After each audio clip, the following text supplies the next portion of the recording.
ચલો ફ્રેન્ડ્સ, આપણે લોકો નિવૃત્તિની અંદર આજે આપણે લોકો કરવાના છીએ ઉદાહરણ નંબર 24. નિવૃત્તિનું અંદર પ્રવેશનું અંદરનું છે ઉદાહરણ નંબર 24. ચલો, કાના અને કવિશા, જો ગાઈસ એક વખત, કાના અને કવિશા 2:3 ના પ્રમાણમાં નફો નુકસાન વેચતા એક પેઢીના ભાગીદારો છે. દાખલાની શરૂઆત ઓલવેઝ આપણે ક્યાંથી કરીએ છીએ? મૂડી લખીને. તો ચલો, મૂડી ખાતે જમા બાજુ લખો ગાઈસ, બાકી આગળ લાવ્યા. કાનાના કેટલા છે? 80,000 અને કવિસાના કેટલા છે ગાઈસ? 1,00,000. આટલું થયું એવરીવન. એના પછી આપણે રોકડ અને બેંકની બાકી જોઈ લઈએ. તો રોકડ અને બેંકમાં આપણી પાસે કેટલા રૂપિયા પડ્યા છે? 14,000. ચલો, રોકડ અને બેંક ખાતે ઉધાર બાજુ લખો ગાઈસ, બાકી આગળ લાવ્યા.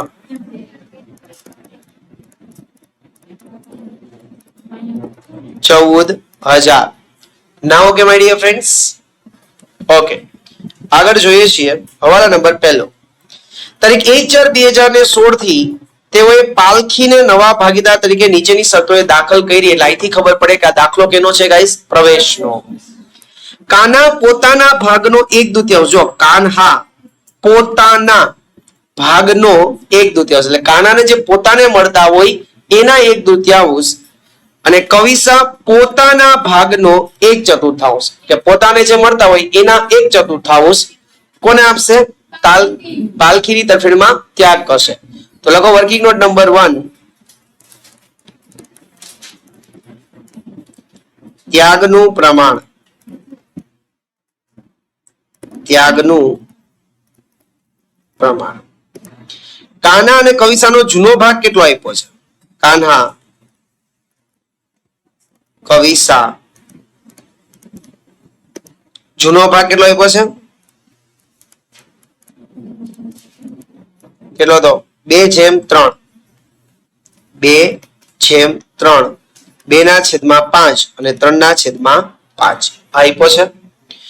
હવે શું કહે છે કે કાન્હા પોતાના ભાગનો, એટલે કાન્હાનો ત્યાગ.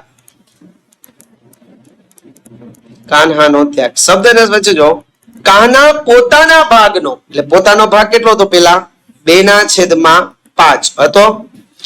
એનો તેનો કે એટલે ગુણાકાર, કેટલો ભાગ આપે છે? 1/2.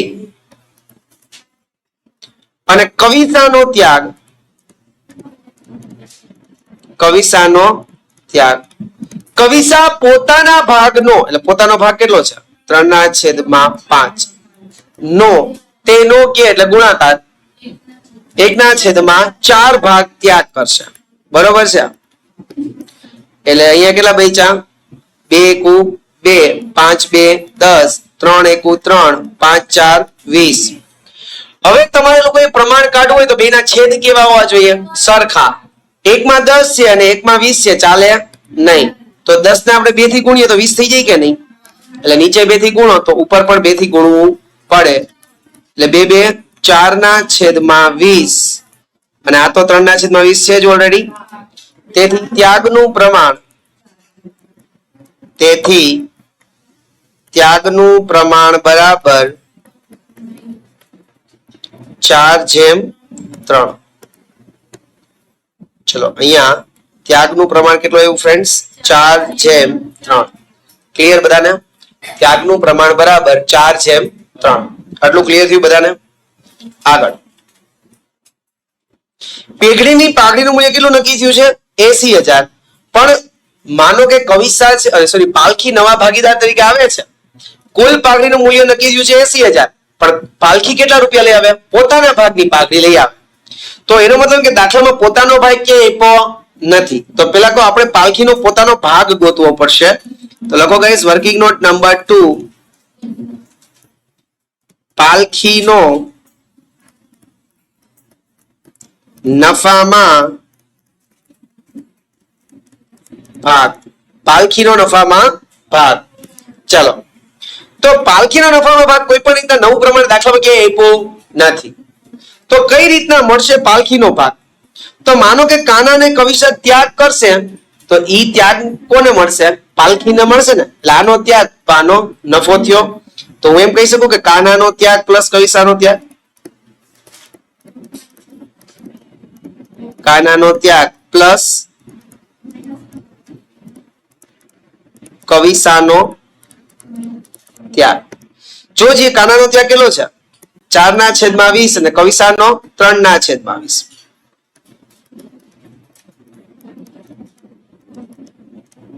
બરાબર 7/20. આ પાલખીનો નફામાં ભાગ મળી ગયો ફ્રેન્ડ્સ. વર્કિંગ નોટ નંબર 3 પાલખીનો પાઘડીમાં ભાગ. વર્કિંગ નોટ નંબર 3 પાલખીનો પાઘડીમાં ભાગ. ચલો કુલ પાઘડીનું મૂલ્ય કેટલું નક્કી કર્યું છે 80,000. એને ગુણ્યા કેટલો ભાગ છે એનો 7/20 એટલે કેટલા રૂપિયા થશે? પાલખીનો પાઘડીમાં ભાગ કેટલો આવ્યો ગાઈસ 28,000. થયું? ચલો 3 વર્કિંગ નોટ ક્લિયર બધાને એવરીવન? ઓકે આગળ જોઈએ શું કહે છે. હવે જોવો હજી તો આપણે ખાલી મૂલ્ય ગોઈતું પણ પાલખી પાઘડીના રૂપિયા રોકડમાં લઈ આવે છે કે નહીં કઈ કીધું નથી. પણ ઈ એને જો છેલ્લા 9મા હવાલામાં કીધું કે પાલખી મૂડી તરીકે 21 અને એના ભાગની પાઘડી રોકડમાં લાવશે. તો આપણે શું કરીએ પહેલા 9મો હવાલો કરી લઈએ. બરોબર છે. પાલખી મૂડી તરીકે 1,20,000 રૂપિયા રોકડા લઈ આવશે તો ધંધામાં રોકડ આવે તો ઉધાર. ચલો રોકડ અને બેંક ખાતે ઉધાર બાજુ લખો 1,20,000 સામેના ખાતાના મૂડી તરીકે લઈ આવી જ ને તો લખવાનું પાલખીના મૂડી ખાતે. થયું? અહીંયા ઉધાર થયું ફ્રેન્ડ્સ તો પાલખીના મૂડી ખાતે શું કરી દેવાનું જમા 1,20,000 સામેના ખાતાનું નામ રોકડ અથવા બેંક ખાતે. પહેલું કામ પૂરું. બીજી વસ્તુ એ 28,000 રૂપિયા પાઘડીના જેનો ભાગ થતો તો ઈ પણ ઈ રોકડા લઈ આવે છે તો ધંધામાં રોકડ આવે તો ઉધાર એટલે રોકડ અને બેંકમાં ઉધાર કરીએ 28,000. શેના રૂપિયા લઈ આવી છે આ પાઘડીના તો અહીંયા લખવાનું પાઘડીના પ્રીમિયમ ખાતે.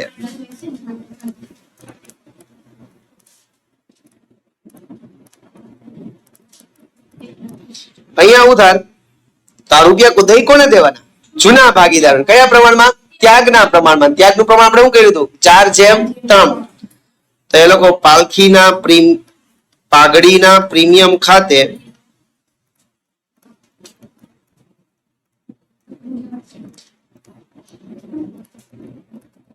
ચલો 4/3 માં વેચો કેટલા થાય 16,000 ને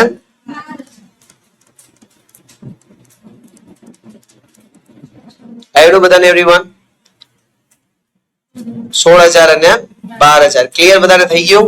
આર યુ શ્યોર એવરીવન? ચલો એના પછી આગળ કાના અને ત્રીજો વાલો.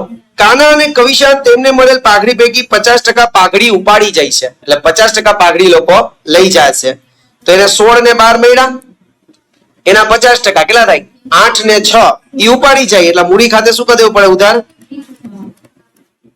8,000 ને 6,000 ઉપાડી જાય એટલે રોકડા જ ઉપાડી જાય કે નહીં તો અહીંયા લખવાનું રોકડ અથવા બેંક ખાતે.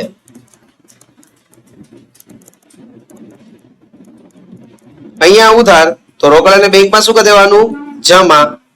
લખો રોકડ અને બેંકમાં જમા બાજુ 1/8,000 1/6,000 8,000 ની સામે કાન્હાના મૂડી ખાતે 6,000 ની સામે કવિ શાના મૂડી ખાતે. Clear everyone? આવડું? ચાલો આગળ. યંત્રો પર 10% ઘસારો માંડી વાળો. ચલો યંત્રો કેટલાના આપ્યા છે 50,000 તો મિલકત લેણા બાજુ યંત્રો 50,000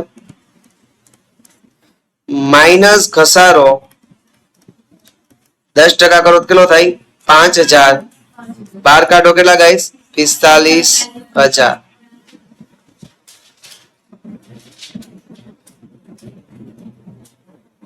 આજે 5000 રૂપિયાનો ઘસારો છે એની બીજી અસર ક્યાં લખશો? પુનઃ મૂલ્યાંકન ખાતાની ઉધાર બાજુ 5000 રૂપિયા યંત્રો પર ઘસારા ખાતે. ક્લિયર એવરીવન બધાને? આગળ દેવાદારોમાંથી 6000 ઘાલખાત માંડીવાળો અને 15% ઘાલખાત અનામત રાખો. તો ચાલો મિલકત લેણા બાજુ લખો દેવાદારો. કેટલાના દેવાદારો આપ્યા છે? 66000 માઇનસ ઘાલખાત કેટલી માંડી વાળવાની કીધી? 6000. એટલે હવે કેટલા બચ્યા? 60. એના પર કેટલી ઘાલખાત અનામત રાખવાની છે? માઇનસ ઘાલખાત અનામત કેટલા ટકા? 15%. એટલે 15 છિક ને 90 9000. એટલે 12 કેટલા એવા? 51000. આટલું બધાને ક્લિયર થયું ગાઈસ? હવે હું તમને એમ કહું કે ઘાલખાત એટલે શું? ખરેખર નુકસાન. ઘાલખાત એટલે શું થયું? ખરેખર નુકસાન. તો આ જે 6000 રૂપિયાનું ઘાલખાત આપણને ખરેખર નુકસાન થયું છે એને પહોંચી વળવા માટે પહેલા કઈ ઘાલખાત અનામત હતી? હા, 3000 ની હતી. જો પહેલા ઘાલખાત અનામત કેટલાની હતી? 3000. એટલે પહેલા આપણે બચત તરીકે રાખ્યા હતા 3000. એમાં જે આપણે નુકસાન માઇનસ કરીએ કેટલાનું? 6000 નું. તોય હજી 3000 રૂપિયા તો ઘટ્યા ને. આપણે બચત તરીકે 3000 જ રાખ્યા હતા પણ નુકસાન કેટલાનું વયું ગયું? 6000 નું વયું ગયું. તો 3000 નું નુકસાન હજી પાછું થઈ ગયું કે નહીં? તો આ જે 3000 નું નુકસાન છે એની પહેલી અસર આપણે ક્યાં આપીએ? પુનઃ મૂલ્યાંકન ખાતે ઉધાર બાજુ 3000 રૂપિયા ઘાલખાત ખાતે. સમજાણું ગાઈસ? 6000 ની ઘાલખાત છે એમાં 3000 રૂપિયા ઓલરેડી ઘાલખાત અનામત જૂની પડી હતી એ માઇનસ કરી દીધી તોય હજી 3000 રૂપિયા ઘાલખાતના નામે બચે છે. એનો આપણને શું થઈ જાય છે ફ્રેન્ડ્સ? નુકસાન થઈ જાય છે. ક્લિયર બધાને એવરીવન? હવે હજી પાછું જાતા કીધું કે 9000 ની હજી ઘાલખાત અનામત તો પાછી રાખવાની છે. તો હજી પાછી 9000 ની ઘાલખાત અનામત રાખીએ તો હજી પાછું શું થઈ ગયું? નુકસાન નવેસરથી. તો લખો 9000 રૂપિયા ઘાલખાત અનામત ખાતે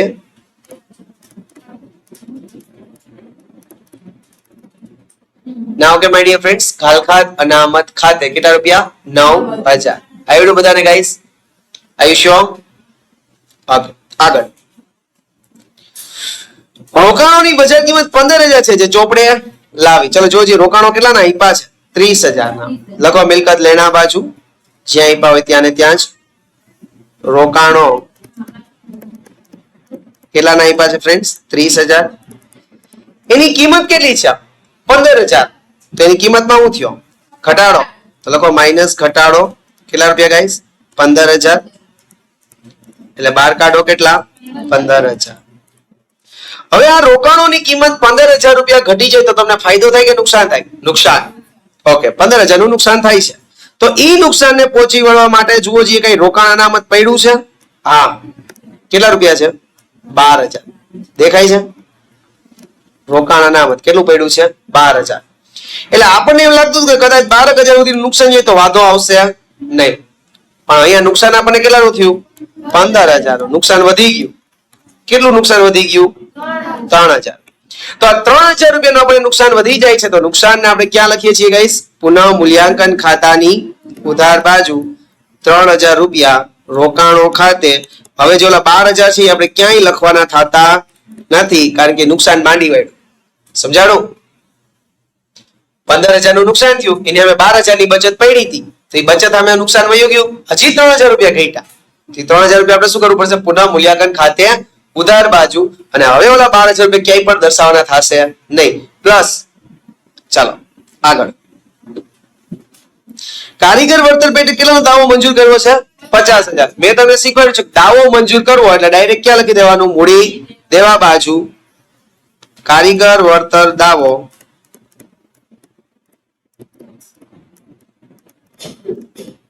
કેટલા રૂપિયા ફ્રેન્ડ્સ? 50000. કારીગર વળતર દાવો કેટલા રૂપિયા છે? 50000. હવે તમારે લોકોએ કારીગરને 50000 રૂપિયા દેવા પડે તો તમને એવું થઈ જાય, દિલમાં દર્દે ડસકો, એટલે તમને નુકસાન થાય. કારણ વગરના કોકને રૂપિયા દેવા તો એ આપણે શું થઈ જાય? નુકસાન. આ નુકસાનને પહોંચી વળવા માટે આપણે લોકો જોઈએ પહેલાથી કઈ અનામત રાખ્યું છે કારીગર માટે? કામદાર વળતર ફંડ કેટલું રાખ્યું છે? 40,000. આપણને એમ થયું કે કોક આપણી પર કેસ કરે 40,000 રૂપિયા સુધી વાંધો છે નહીં, પણ ઓલા કેટલાનો દાવો માંગી દીધો? 50,000. તો હજી 10,000 ઘટ્યા કે નહીં? આ 10,000 રૂપિયા ઘટ્યા એટલે 10,000 નું આપણને શું થઈ ગયું? નુકસાન. અને નુકસાન છે એ પુનઃ મૂલ્યાંકન ખાતાની ઉધાર બાજુ 10,000 રૂપિયા કામદાર વળતર દાવા ખાતે, પુનઃ મૂલ્યાંકન ખાતે ઉધાર બાજુ લખજો કામદાર વળતર દાવા ખાતે કેટલા રૂપિયા ફ્રેન્ડ્સ? 10,000. ક્લિયર બધાને એવરીવન? કન્ફર્મ? આગળ લેણદેણોમાંથી 10% લેણદારને ચૂકવવા પડશે નહીં. ચલો જોઈએ લેણદારો કેટલાના આપ્યા છે? 50,000 ના આપ્યા છે. તો મૂડી દેવા બાજુ જ્યાં આપ્યા હોય ત્યાં ને ત્યાં જ લખી દઉં લેણદારો અંદરની કોલમમાં કેટલા? 50,000. 10% લેણદારને ચૂકવવા ન પડે તો આપણને શું થઈ જાય? ફાયદો. એટલે પેલા અમે ઘટાડો કરી નાખો, અહીંયા ઘટાડો કેટલા ટકા? 10%. એટલે કેટલા થયા ગાઈસ? 5,000. બહાર કાઢો કેટલા? 45,000. 5,000 રૂપિયા લેણદારને ન ચૂકવીએ તો આપણને ફાયદો થાય, અને ફાયદો છે એ પુનઃ મૂલ્યાંકન ખાતાની જમા બાજુ 5,000 રૂપિયા લેણદારો ખાતે. 5,000 રૂપિયા લેણદારો ખાતે. ક્લિયર બધાને એવરીવન? સમજાણું? શ્યોર સમજાણું? ઓકે. એના પછી આગળ 9મો વાળો તો ઓલરેડી આપણે લોકોએ કરી લીધેલો છે. હવે બાકીની બધી વસ્તુ જોતા જઈએ. જે વસ્તુ બાકી હોય તે. મૂડી લખાઈ ગઈ.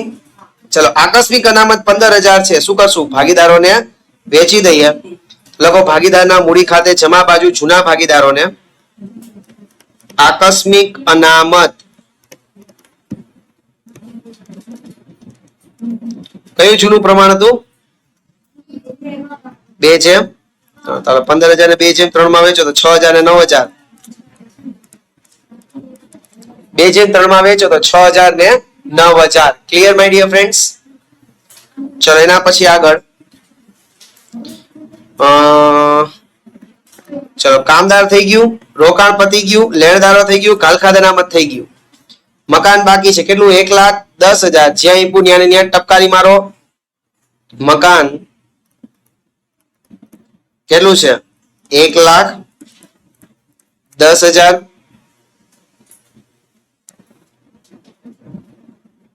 પછી યંત્ર થઈ ગયું. સ્ટોક બાકી ને 30,000 સ્ટોક.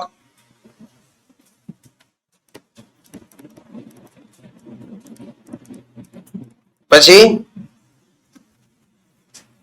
દેવાદારો થઈ ગયું, રોકડ બેંક આવે છે, રોકાણો પણ થઈ ગયું. ચાલો એવડું બધાને કઈ છે દાખલો? હજી કહું છું ઘરે જઈને 1 વખત 2 વખત 3 વખત જાતે ગણો તો જ આવડશે, અધરવાઇઝ આવડશે નહીં ગાઈસ. આ વખતે ઉધાર બાજુનો ટોટલ વધારે છે. કેટલો ટોટલ આવ્યો? 30,000. ઉધાર બાજુનો 30. એ 30,000 અહીંયા લખું એટલે અહીંયા 25,000 ઘટે છે. આજે 25,000 ઘટે એને આપણે લોકો પ્રેમથી શું કહીએ છીએ? ખોટ. ખોટ જૂના ભાગીદારો વચ્ચે વેચાશે ગાઈસ. એક હતો કાન્હા, એક હતી કવિશા. કયા પ્રમાણમાં?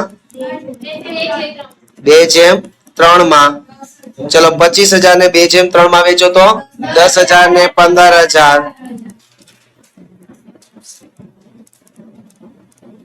આટલું થયું ક્લિયર માય ડિયર ફ્રેન્ડ્સ?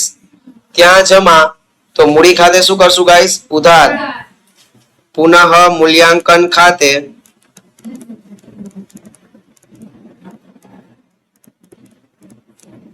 $10,000 15,000 ને થઈ ગયું. ચલો હવે મૂડી ખાતા પણ બંધ કરી દઈએ માય ડિયર ફ્રેન્ડ્સ.